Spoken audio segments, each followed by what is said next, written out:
Welcome to the Deep Dive. Today, we're getting into the thinking of Peter Kaufman. Maybe not a household name like his friend Charlie Munger, but wow, a really influential figure. hmm Chairman and CEO of Glenair for, Yeah. what, nearly 40 years? Yeah, decades. And Glenair's a big deal, aerospace components, that kind of thing. He's also the person we have to thank for poor Charlie's almanac. Right, that treasure trove of Munger's wisdom. Kaufman really spearheaded that. People call him the ultimate win-win man. He has this very broad, multidisciplinary way of looking at things.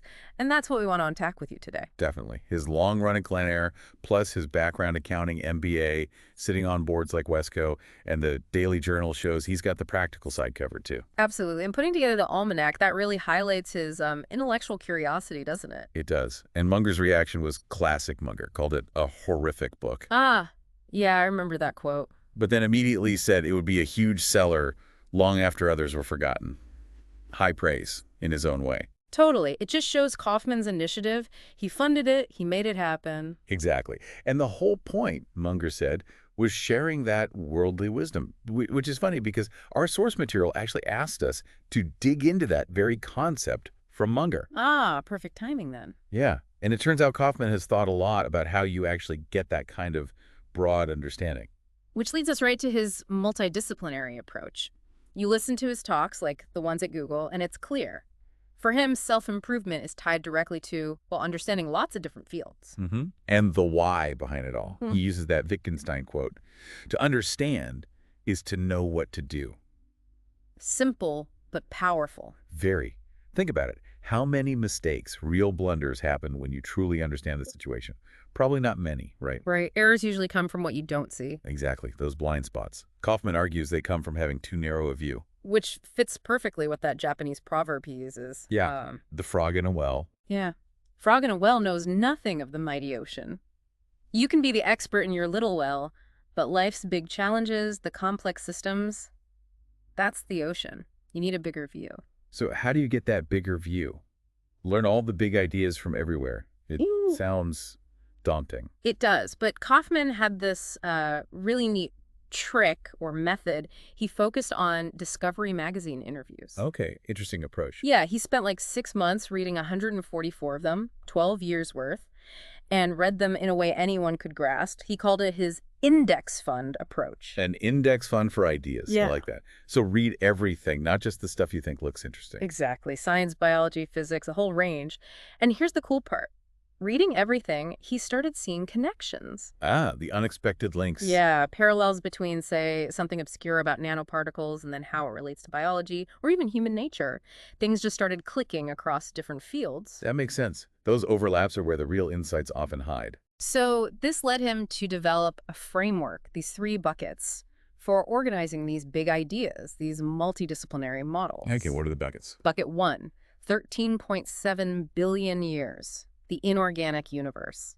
Physics, geology, that stuff. Right. The biggest sample size we have, as he said. Yeah. It's the environment everything else exists in. Then, bucket 2, 3.5 billion years. Biology on Earth. Also pretty fundamental, given that, we're biological creatures. And bucket 3, the last 20,000 years or so. Recorded human history. Our story. Yeah. The most directly relevant to our day-to-day lives, you could argue. Exactly. Okay, so let's take an example he uses. He asks, can we find a really simple, 2-word description of how everything works? Everything. That sounds ambitious, almost ridiculously simple. Right. But let's use the buckets. Bucket 1, inorganic universe. What's a fundamental law? Newton's third law, equal and opposite reaction. Exactly. The water bottle on the table pushes down, the table pushes back, equal force. Kaufman calls this mirrored reciprocation. Mirrored reciprocation. Okay. And it's been true for 13.7 billion years. Yeah. Pretty consistent. Very consistent. So, a core idea. Reactions mirror actions. Now, bucket 2, biology. Okay. He uses Mark Twain's cat analogy. You pick up a cat by the tail. Ouch. Yeah, you get a bad reaction. A scratch, probably. Right. Unpleasant action, unpleasant reaction. But if you stroke it gently... It purrs, maybe licks your hand. Agreeable action, agreeable reaction. Still mirrored reciprocation. The reaction tends to match the action in the biological world, too. Okay, I see the pattern. So bucket 3, human history. Same principle, he argues. Every interaction between people is basically merely mirrored reciprocation. Huh.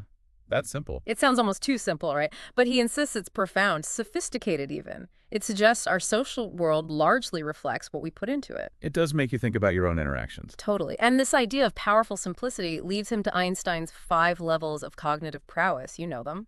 Smart, intelligent, brilliant, genius. Mm. And the top one is Simple? simple, higher than genius. Yeah. Kaufman's point is that simple is higher because it's understandable. Yeah. Genius, like maybe Spinoza's ethics, can be brilliant but incredibly hard for most people to grasp. Interesting. So tree mastery is making the complex accessible, making it simple. Exactly. Okay, second example. What's the most powerful force humans can harness? Let's run it through the buckets again. Yeah. Bucket 1, physics, the universe. Einstein again, he famously called compound interest the 8th wonder of the world. Right. The most powerful force in the universe, greatest mathematical discovery, all that. And he said those who understand it earn it, those who don't pay it. Kaufman boils the definition down to dogged, incremental, constant progress over a very long time frame. Dogged, incremental, constant progress. Got it. Consistent small steps adding up. Now, bucket 2, biology. 3.5 billion years. What's a key driving force? Evolution. And how does evolution work? Well, through small changes, accumulating over vast periods. Dogged, incremental, constant progress over a very long time frame. Bingo. Same formula, different field. That alignment is pretty striking, isn't it? It really is. It suggests there's something fundamental about that model. And bucket 3, human history, human achievement. Let me guess. Same thing. You got it. Olympic athletes, learning an instrument, mastering a language, building something huge like Berkshire Hathaway. Kaufman argues it all comes down to that same formula. Dogged, incremental, constant progress over a very long time. Consistent effort pays off, basically. Right. But the key word there, the hard word, is constant. Yeah, that's the tricky part. Being consistent. He brings up the myth of Sisyphus, that endless effort. And he talks about variant strain, anything that breaks the chain, that stops the compounding. Interruptions kill the progress. Exactly. Real constancy is rare, he says, but incredibly powerful. He points to Buffett and Munger as examples. Their consistency over decades is just remarkable. It really is. Most people or companies chop and change much more often. He uses a great analogy to illustrate this need for constancy, bringing home a new puppy. To make that puppy feel secure, to trust you, what do you have to do? Be consistent, right. Feed it regularly, talk to it the same way, create a predictable, safe environment. Exactly. Constant feeding, constant communication, constant reassurance. If you Yeah. do that, the puppy eventually goes all in, trusts you completely, forms that strong bond. So consistency builds trust. Makes sense. And this idea of going all in based on trust connects to another story he tells, the $8 crystal ball one. Oh yeah, the psychic reading for Emily. That's the one. And the big secret the psychic reveals is what everyone is really looking for in life. Which is? Someone they can 100% trust. Completely. Someone who is, trustworthy, principled, courageous, competent, kind, loyal, understanding, forgiving, unselfish, that whole list. Basically, a truly dependable, good person. Yeah, and he says that when people seem to be testing you in relationships, they're not always looking for weakness. Often they're probing for that strength, that reliability. They need to know they can count on you. And betrayal is so devastating because it shatters that fundamental search. You have to start all over again looking for that trustworthy person. Trust is just core. Absolutely fundamental. Which leads straight into his 22-second course in leadership. Okay, I'm ready. 22 seconds. Just be that list. Be the list. Be trustworthy, courageous, competent, loyal, kind, all of it. Yep. In all your interactions. If you consistently are those things, people will naturally want to connect with you, follow you, go all in with you. Lead by embodying the qualities you want to see, essentially. Inspiring trust through action. Exactly. Then he talks about this exercise he does with high school kids, asking them to raise their hands for things they need. What kind of things? Basic human needs, attention, being listened to, respect, feeling like you matter, meaning, satisfaction, fulfillment, and love, which usually comes last, but he thinks it's the most important. Interesting. And what's the takeaway? That everyone raises their hand for all of them. The needs are universal. What differs are the strategies people use to try and get those needs met. We all want the same things. Just go about getting them differently. Right. And then he brings back the dogs. He says he's going to rat them out. reveal their secret strategy. Uh-oh, what's the secret? When you come home, what does your dog do? Goes crazy, usually. Hmm. Tail wagging, jumping, total excitement, unconditional attention. Exactly. An unconditional show of attention. And what does that usually manipulate you into doing? Giving them attention back, petting them, maybe treats, whatever they want, basically. Huh. See, it's mirrored reciprocation again. They give you attention, you give them care. They understand fundamental human needs. Clever dogs. It's a neat illustration of playing to those basic desires. Mm-hmm. And that ties into his elevator story. Simple, everyday interaction. Right. You get in an elevator with someone. What happened? You have choices, right? You can smile, say good morning. What's likely to happen? Probably they'll smile back, say morning. A positive interaction. High probability, like 98%, he says. Or you could scowl, maybe hiss. Okay, probably not going to try hissing. Right. But yeah, you'd expect a negative reaction back. Mirrored reciprocation. Or you could do nothing. Stare straight ahead. And you'll likely get nothing back. Mutual avoidance. The point being, you often have to go first to initiate the positive cycle. But why don't we always do it? If it's 98% likely to be positive, why hesitate? Ah, good question. He brings in Daniel Kahneman's Nobel Prize-winning work here. Prospect theory. Loss aversion. Exactly. The asymmetry between wanting gains and fearing losses.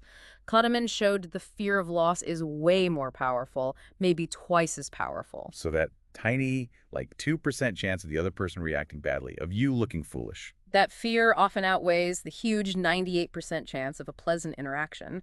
We're wired to avoid the potential negative, even if it's unlikely. The fear of looking foolish holds us back. He quotes Lou Brock on that too, doesn't he? Yeah, the baseball player. Yeah. Said that fear is a big impediment to success. Kaufman says he consciously takes that 2% risk. And apparently Bono has a similar model, calls it 90-10, but same idea. Just go positive first. The odds are overwhelmingly in your favor. Right.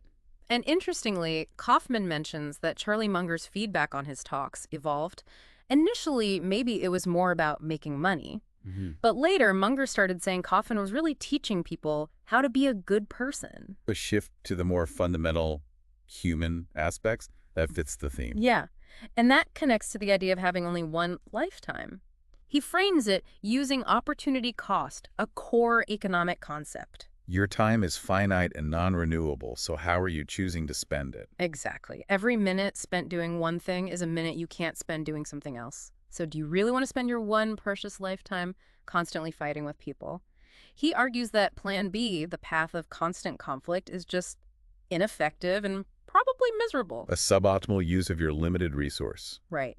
Which leads him to investment principles. Yeah. 3 hallmarks of a great investment. Okay, what are they? Superior returns. Low risk and long duration. Right. Returns, risk, duration.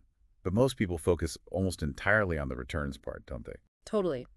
But Kaufman says, especially in leadership, you need to treat all 3 as co-priorities, equal importance. And how do you get low risk and long duration? Win-win relationships.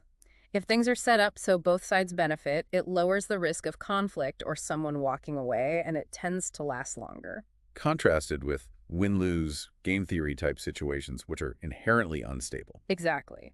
Much more sustainable. That makes a lot of sense. Build relationships for the long haul. Okay, now a really key concept he borrows from clinical psychology. The basic axiom is, if you could see the world the way I see it, you'd understand why I behave the way I do. Perspective is everything. Understand my view, understand my actions. Right, and from that, he pulls 2 crucial corollaries or related ideas. First, if you want to understand why someone acts a certain way. You have to try and see the world through their eyes. Yeah. Empathy, basically. And second, if you want to change someone's behavior, You need to change how they see the world, change their perspective. he uses a business example. Get employees to see things from an owner's perspective. And suddenly they care more about waste or take more initiative because their viewpoint has shifted. Exactly. Their behavior changes because their perspective changed. And this, Kaufman says, is the absolute secret to leadership. Seeing through other people's eyes. Yes.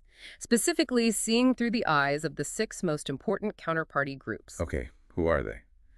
Customers, suppliers, employees. Owners, regulators, and the communities you operate in. Got it.